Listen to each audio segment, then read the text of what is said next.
What's going on, everybody? It is Joe. Welcome to the channel today. I am excited to bring you guys today's news. I am excited to go over the Sovereign Wealth Fund with you guys, today's crypto meeting, and what I am doing to prepare for that, why I am still bullish despite a lot of people being disappointed with today's press conference, why I'm looking at it with a long-term approach, and that kind of the game plan that I am looking at while doing so. So today we're going to go over that Sovereign Wealth Fund. We're going to go over today's crypto meeting, and then we will touch on what I am doing to prepare. So if you guys could, please like the video, please subscribe, please comment below your thoughts. I would love your support as I am just starting off this crypto channel.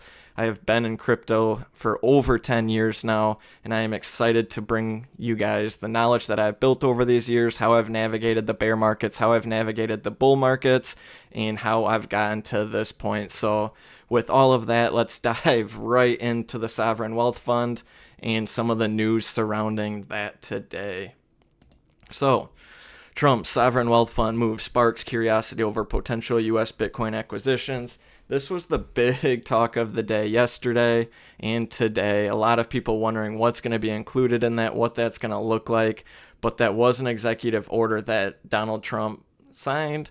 And the key takeaways: President Trump has ordered the creation of a U.S. sovereign wealth fund to be established within a year. Speculation arises about the fund potentially investing in Bitcoin under Bitcoin advocate Howard Lutnick. So I'll talk about Howard Lutnick again in a second and why I think that's super bullish news that he's a part of this.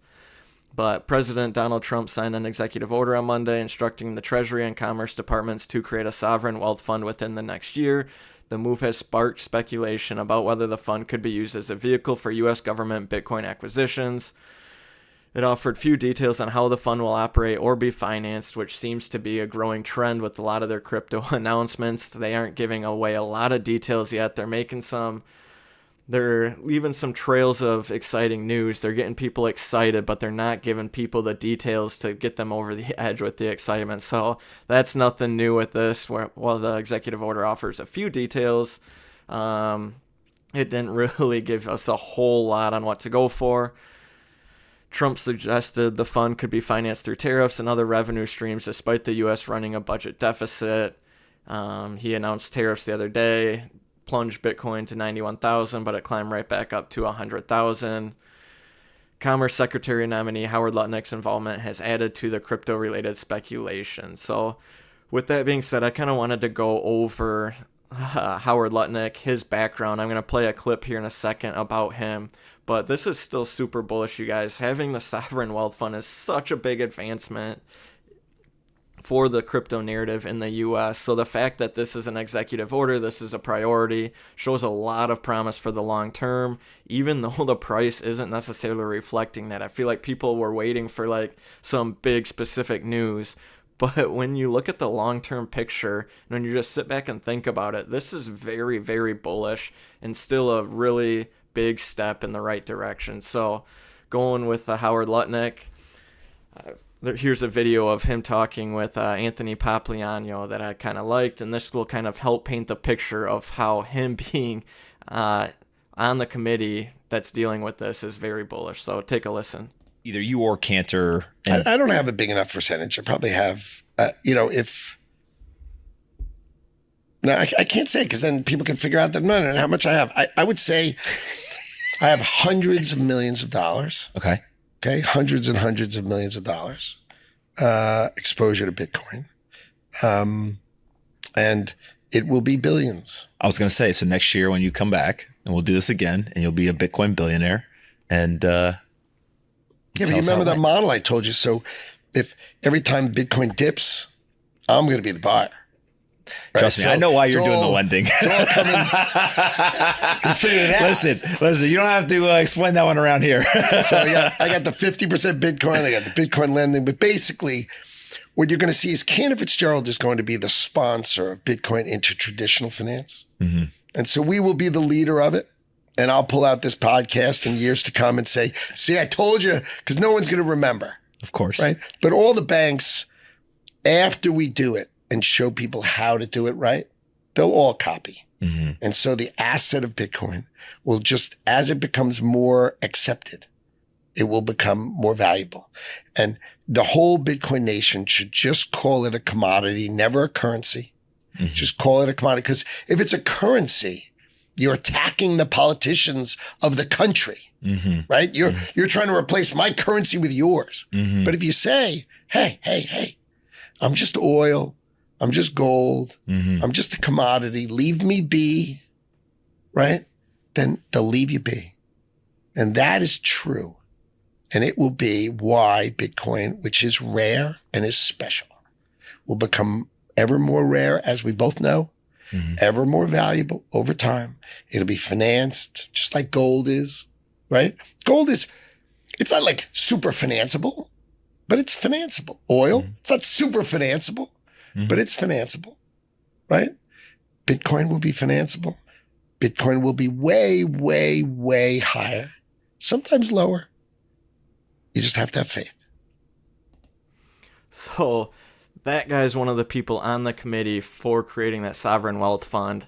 I don't know how you guys can listen to that and be bearish, just like Daniel here said. Trump put this guy in charge of the sovereign wealth fund and you're bearish. Like, I don't know how you can listen to that and not be bullish, thinking about the sovereign wealth fund, thinking about how Bitcoin is going to play a role in that. He obviously has a very, very bullish approach on Bitcoin. He says whenever it dips, he's buying. He seems to be very knowledgeable about Bitcoin and the potential use cases for it, talking about it as an asset class and not, or as a commodity. And so that's just one of the reasons when hearing about the sovereign wealth fund and then hearing who's in charge of it, who's going to be on that committee, why when you look at the long-term approach, why it's so easy to be bullish about it. Like when you're thinking short-term and like you don't have the specific details yet, like sure, maybe you wanted some more details, but like when you think long-term and think about the potential and the use cases that Bitcoin's going to have, it's just so easy to potentially see the future of how it's going to be implemented. So then going off of that, we're going to go into today's meeting. There was a meeting at 2:30 p.m. Eastern time today with the crypto czar, David Sachs. And it left a lot of people underwhelmed. A lot of people were expecting more, just kind of like with the announcement yesterday. Everyone's wanting specifics. Everyone's wanting more information. And today's meeting was kind of just the same that we've known. They probably could have released it in a series of tweets or posts on X or in an email or something similar. But the fact they even had a press conference in regard to crypto, when you take the time to think about it, that's pretty unreal. That's pretty crazy to think about. Like, this administration is having a press conference at the White House in regard to cryptocurrency. So, all things considered, even though we might not have heard what we wanted to hear, still pretty bullish when you think about it in the long-term view. So, here's what this guy said. President Trump announces they are looking to create golden age in crypto. They will also work on stablecoin regulation. Don't be disappointed if they don't announce the SBR right away. This is what nation-state adoption looks like. It doesn't happen overnight. This is already unreal. Appreciate the time we're living in. So he released this 20 minutes into the press conference. So we'll actually touch on this on the next post. But one of the main takeaways that I got from the press conference today was the stablecoin regulation and how that's a big priority for them moving forward. That's what they're going to focus on first, is that stablecoin regulation bill and moving that forward.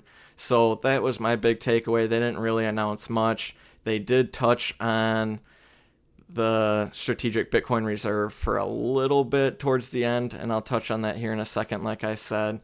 But for the most part, still hearing them have that press conference in regard to crypto, very bullish.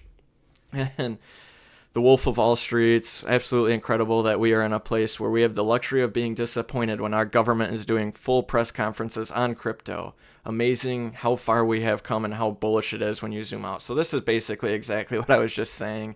So I found that kind of funny that his thoughts kind of align with mine. And so I wanted to include this because when you just really take the time to think about it, if you had heard last year, hey, in the first 2 weeks of President Trump's presidency, there's going to be a press conference regarding cryptocurrency, like you would have been very, very bullish about that. You wouldn't have cared what it was going to be about, the information that was going to be in that. You would have just heard that and been like, wow, like we're going to make it. We're going to do it. Crypto is here to stay. So thinking about it that way gives you a little bit of a different twist to it. Still, obviously, a lot of us got a little excited. We do want to hear more, and I hope we do hear more soon. But that's going to be how I choose to look at it. I'm not going to get my hopes up for bigger news anytime soon. Going off of that, here's that Bitcoin reserve question that I talked about. Us to do was to evaluate the idea for a Bitcoin reserve, and so that is one of the things. That's one of the first things we're going to look at as part of the internal working group in the administration. So as soon as we get all that set up, we're still waiting for some cabinet secretaries who are on the working group to get confirmed. So we're still in the very early stages of this, but that's one of the first things we're going to look at is the feasibility of a Bitcoin reserve. I think the concept of the sovereign wealth fund is a little separate, and you'd have to talk to Secretary Lutnick, or soon to be Secretary Lutnick, about that. Thank you, Albert. So he says the sovereign wealth fund, Bitcoin strategic reserve, separated. They're still waiting on some members to get admitted. They're still waiting for people to join before they start looking into the Bitcoin strategic reserve more, it looks like. So it seems like it's going to be a bit of a waiting process yet, and it doesn't seem like it's going to be coming as soon as some of us had hoped, because they're still waiting around. There's other priorities at the moment, but they are definitely thinking about it. It is on their minds. That is something they are going to be looking at. And I am still very bullish that it's going to happen, but they're just doing their due diligence. They're doing all the research they can, and they want to make sure everything's in place before it happens. So, and going off of that, there's been nothing to think that President Trump wouldn't keep the promises that he's made so far.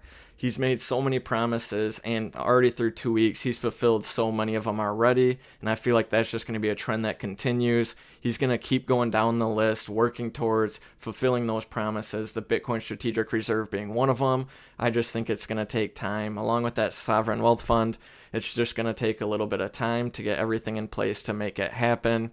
They've been absolutely crushing it on the trails so far, so I do believe that's just going to continue.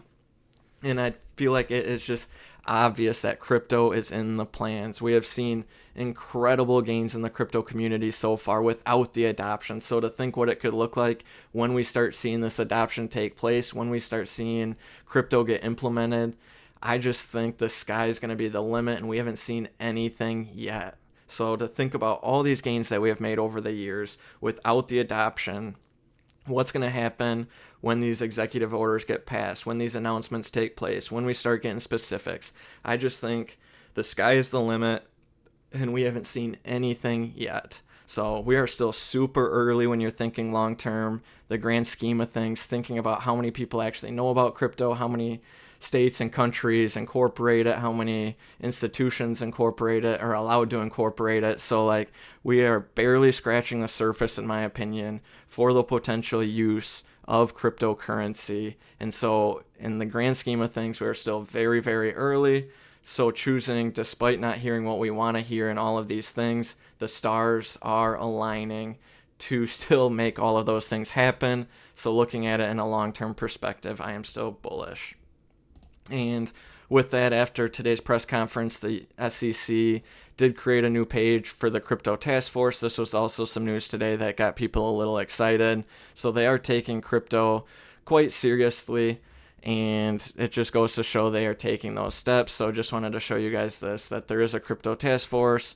And like the About section, the Crypto Task Force seeks to provide clarity on the application of the federal security laws to the crypto asset market and to recommend practical policy measures that aim to foster innovation and protect investors.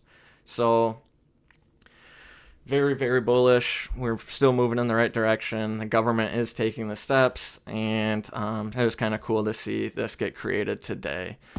With that news today, though, with people not hearing as much as they wanted to, I think the market got a little excited knowing there was a press conference today.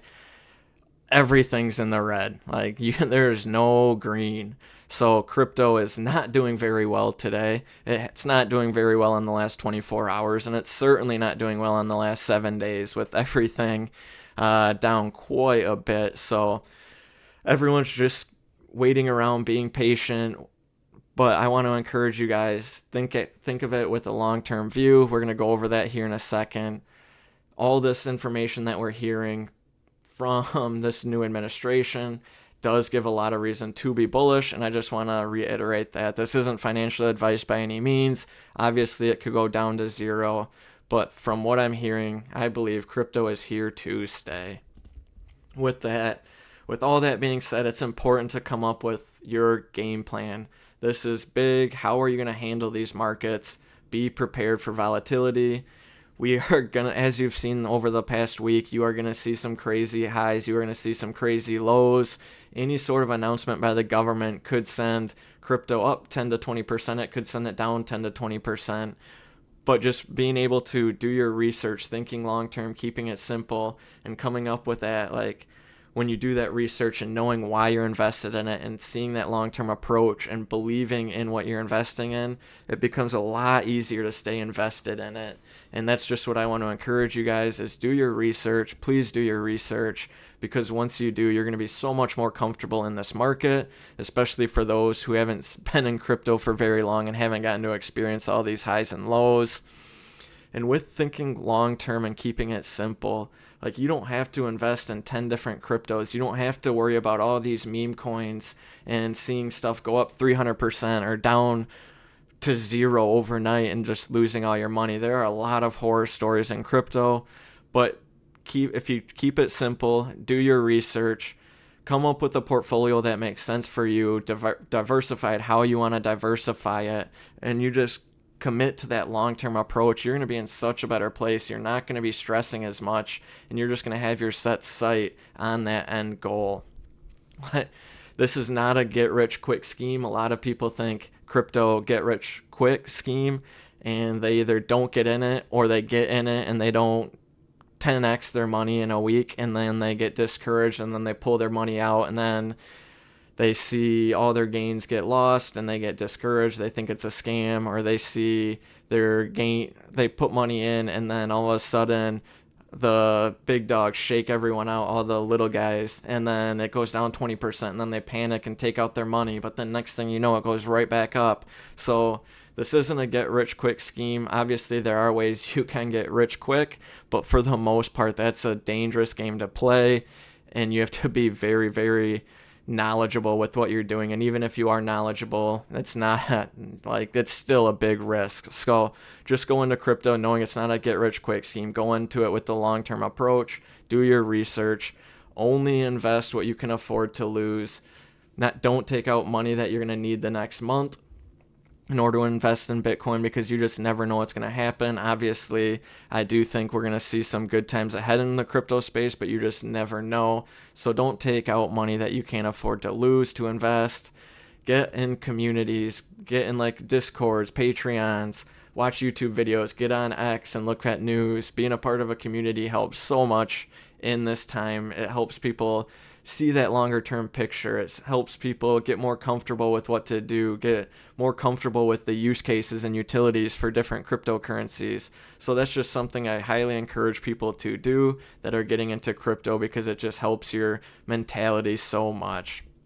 With that, kind of mentioned this to start this off, but just build a game plan. Come into crypto with that game plan, how you want to be diversified. Diversify your investments, whether you have money in stocks, real estate, crypto, life insurance, whatever it might be. Come in with a game plan of how you're going to do it. Come in a game with a game plan for exit strategies. Like, okay, when it gets to this, I'm going to pull some money out. When it gets to this point, I'm going to pull more money out, but I'm always going to keep 50% of my initial investment in there, or whatever it might be. But just come into it with a game plan of how you want to use that money, and what your exit strategies look like, what your dollar cost averaging strategies look like.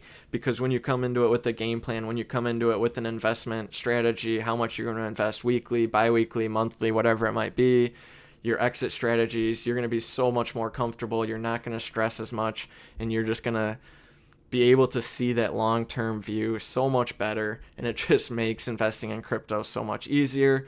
And when you look at the history of crypto, when you look at the future of crypto with everything that's coming, it just makes it so much it makes it exciting for one, and then it also just relieves all of that stress that a lot of people deal with.